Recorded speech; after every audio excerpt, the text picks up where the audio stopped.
Loudun, Prancis 1918. Film ini dilatar belakangi konflik perang agama terpanjang dan paling berdarah di Prancis selama hampir 30 tahun. Perang agama yang telah memakan korban jutaan jiwa yang diakibatkan penculikan, pembantaian, dan penyerangan terhadap dua kelompok umat Kristen yang berbeda pandangan dan penafsiran dalam ajaran agamanya. Perang tersebut mencapai puncaknya setelah meletusnya perang Katolik dan Protestan di tahun 1953. Setelah akhirnya Raja Louis VIII memerintahkan diadakannya gencatan senjata bagi kedua belah pihak yang bertikai. Dan akhirnya kedua kelompok sepakat untuk melakukan perjanjian perdamaian yang menghentikan sementara perang saudara di negeri tersebut. Bagaimana kelanjutan filmnya? Mari kita langsung masuk ke alur ceritanya.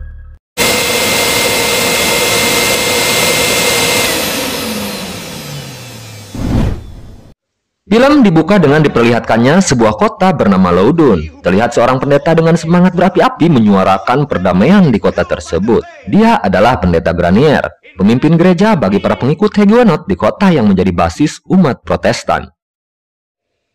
Di hari itu, seluruh pengikut Huguenot sedang berkumpul di depan gereja. Seluruh rakyat sedang berkabung setelah gubernur mereka, Saint Martin, meninggal dunia. Saint Martin adalah tokoh penggagas di balik perdamaian umat Katolik dan umat Protestan di kota tersebut. In nomine Patris et Filii. Amen. Dipimpin oleh Pendeta Granier, upacara sakramen pun dilaksanakan sebagai upacara untuk pemakaman gubernur mereka, Saint Martin, di peristirahatan terakhirnya. Sementara di tempat lain diceritakan ada sebuah biara yang dipimpin oleh Mother Superior kontroversial bernama Suster Jane de Anges. Ketua biara tersebut selain punya kelainan dengan punuk yang ada di punggungnya, beliau juga adalah pengagum berat Pendeta Granier. Sebelum menjadi biarawati, Suster Jane de Anges pernah mencintai Pendeta Granier, namun cintanya bertepuk sebelah tangan. Itulah alasan Suster Jane memilih untuk mengabdikan seluruh hidupnya di dalam biara, dengan tujuan ingin membunuh rasa cintanya kepada Pendeta Granier. Ketampanan pendeta tersebut mampu menghipnotis para biarawati di biara Saint Augusta. Karisma pendeta tersebut sanggup membuat para wanita bertekuk lutut dan berhayal bisa menjadi kekasihnya. Singkat cerita, Pendeta Granier terlena dengan kepopulerannya. Suatu hari dia tergoda bujuk rayu seorang perempuan bernama Lily Trincan, anak dari Hakim Agung Monsieur Trincan. Pendeta Granier terlibat skandal hubungan terlarang dengan perempuan muda tersebut. Sejak saat itu, Loudun diguncang wabah mematikan. Hampir separuh penduduk kota tersebut tewas setelah terjangkit virus Corini, sebuah virus yang mirip dengan penyakit kusta.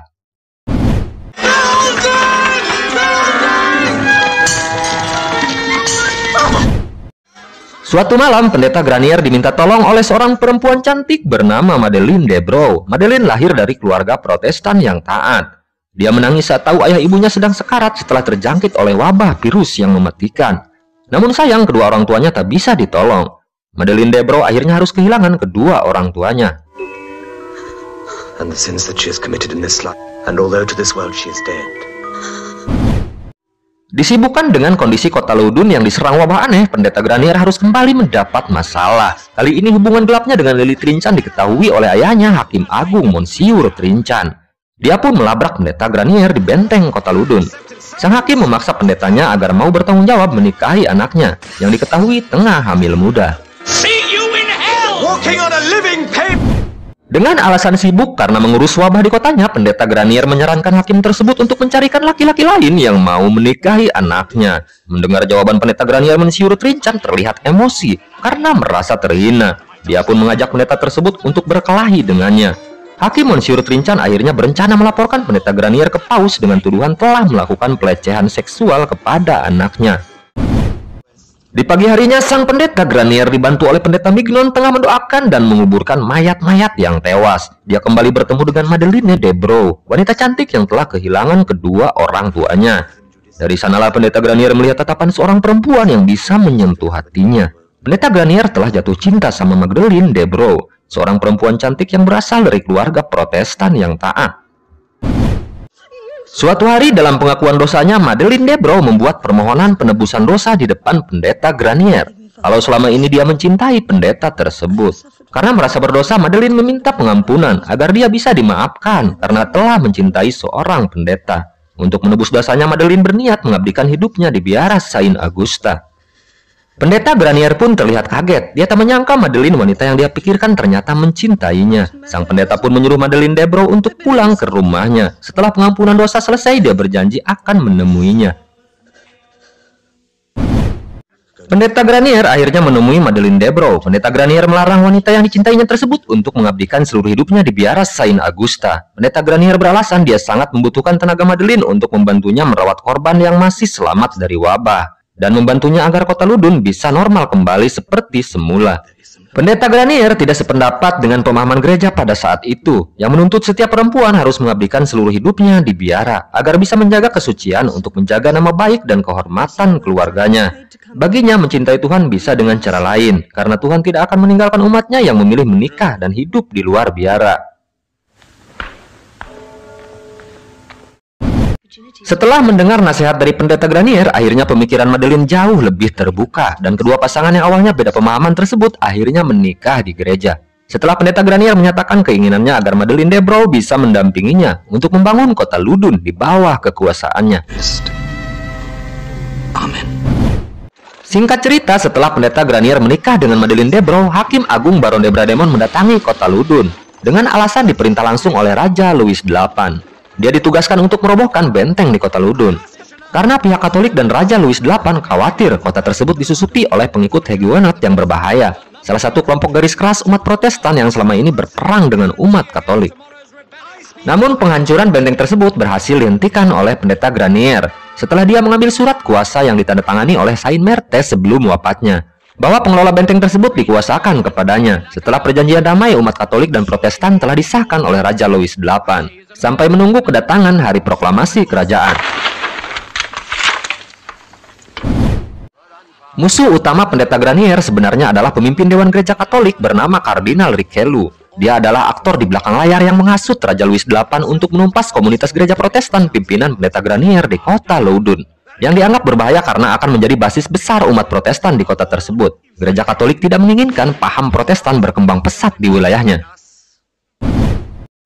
Loyalty and trust. You can manage it, but not Ludon.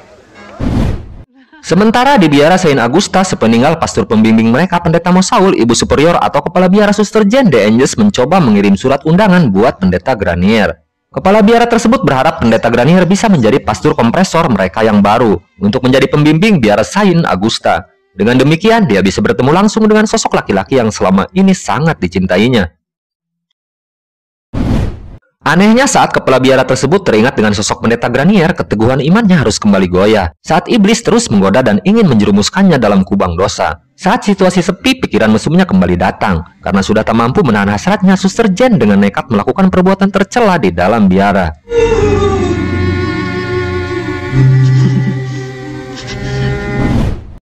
Suster Jane tidak menyadari kalau Suster Catherine sedang mengintipnya. Biarawati tersebut akhirnya tergoda untuk mengikuti apa yang dilakukan oleh kepala biaranya. Bukannya melaporkan kejadian tersebut, biarawati ini justru ikut-ikutan melakukan perbuatan mesum di belakang kepala biaranya. Kejadian tersebut menjadi awal dari kehancuran biara Saint Augusta. Biara yang hancur karena para pelayannya telah mengkhianati sumpahnya untuk mengabdikan hidupnya hanya untuk mencintai Tuhannya, bukan mencintai manusia. Keadaan biara semakin diperparah dengan datangnya kabar bahwa pendeta Granier, orang yang dicintai kepala biara, telah menikah dengan Madeline Debrow, wanita yang terlahir dari keluarga biasa. Seisi biara mendadak heboh. Para biarawati terlihat mengekspresikan kekecewaannya dengan cara mengolok-ngolok Madeline Debrow. Sementara kepala biara Suster Jane terlihat semakin tersiksa setelah tahu pujaan hatinya telah menikah dengan wanita lain.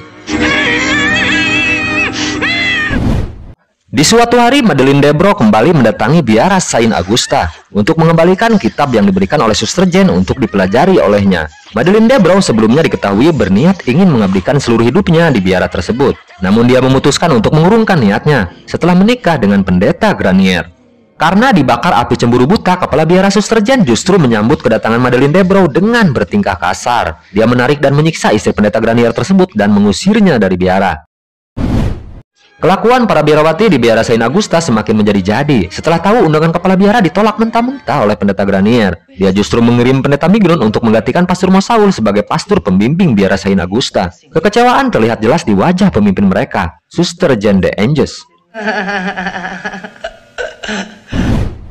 Untuk meluapkan kekecewaannya, Suster Jane mempertanyakan keputusan Pendeta Granier yang menolak menjadi dewan pembimbing di biaranya. Pastor Mignon pun menjelaskan kalau Pendeta Granier sedang sibuk mengurus kota Lubun setelah hancur dari wabah virus yang mematikan.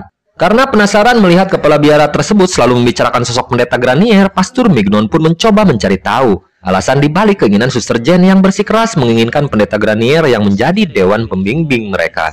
Karena didesak terus, akhirnya kepala biara tersebut mengungkapkan kejadian yang membuat Pastor Mignon sampai geleng-geleng kepala. Kepala biara tersebut mengaku saat sembahyang sosok Pendeta Granier selalu muncul mengganggu pikirannya. Pendeta tersebut kadang menyerupai Yesus yang sedang disalib. Suster Jane memohon agar Pastor Mignon bisa menolongnya. Mendengar penjelasan Suster Jane, Pastor Mignon berencana mengajak Hakim Trincan untuk melaporkan kasus kepala biara dan kasus Pendeta Granier ke Hakim Agung Baron de Brademont. Setelah sepakat, akhirnya Hakim Baron de Brademont berencana memanggil ahli pengusir setan bernama Pastor Bare untuk membersihkan biara Saint Augusta dari energi jahat dan mengadili kepala biaranya Suster Jane yang dituduh sudah bersekutu dengan iblis. Hakim Baron de Brademont bersama pengikutnya akhirnya mendatangi biara Saint Augusta. Sidak tersebut dibuka dengan memanggil kepala biara Suster Jane untuk diinterogasi. Dihadiri langsung oleh saksi di pihak Hakim Trincan dan para biarawati sebagai saksi di pihak Suster Jane. Akhirnya Hakim Agung Baron de Brademont menyuruh Pastor Bare untuk melakukan ritual pembersihan dan pengusiran iblis dari tubuh Suster Jane dan para biarawatinya. Namun bukannya sembuh, justru keadaan semakin kacau dan tak terkendali. Para biarawati terlihat satu persatu menanggalkan pakaiannya. And in obstructing Father Bare's kill of his most holy representative. Mereka mengamuk kemudian menyerang Pastor Bare dan anak buahnya. Karena kewalahan, Hakim Agung Baron de Brademont menyuruh prajuritnya untuk mengikat semua biarawati dan membawanya ke dalam hutan. Dia awalnya berencana untuk mengeksekusi mati seluruh biarawati yang sudah dianggap dirasuki iblis. Namun niat tersebut akhirnya batal setelah dihalangi oleh Pastor Bare, yang masih berharap para biarawati Saint Augusta bisa disembuhkan. Pastor Bare pun meyakinkan Hakim Agung Baron de Brademont untuk membawa kembali para biarawati ke biara Saint Augusta untuk kembali diadakan ritual doa untuk pengusiran iblis. Pastor Bare melihat masih ada kesempatan buat menyadarkan para biarawati Saint Augusta.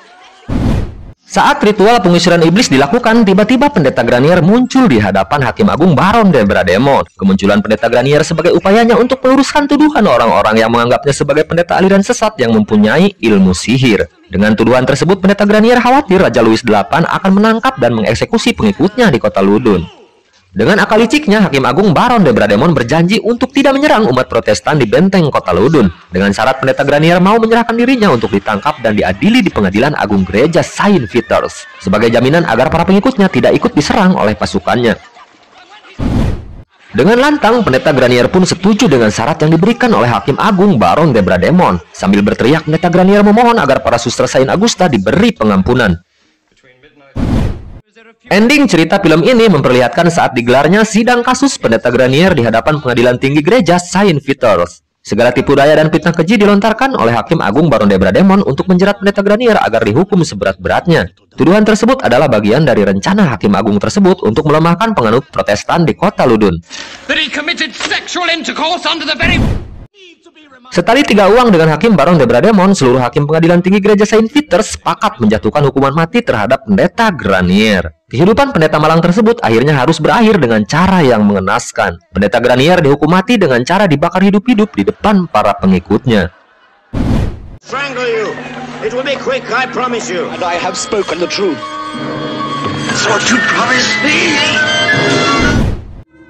Film pun ditutup dengan diperlihatkannya sosok Madeleine de Broglie, istri dari Pendeta Granier, yang terlihat sedang berdiri di depan abu jenazah suaminya. Dengan perasaan sedih dan terpukul, Madeleine de Broglie akhirnya memilih untuk meninggalkan kota Ludun, tanah kelahirannya. Sepeninggal suaminya, cerita Madeleine de Broglie seperti hilang di telan bumi. Seiring hancurnya benteng kota Ludun yang dihancurkan oleh prajurit Raja Louis VIII yang telah termakan hasutan dan propaganda pemimpin Dewan Katolik Kardinal Richelieu.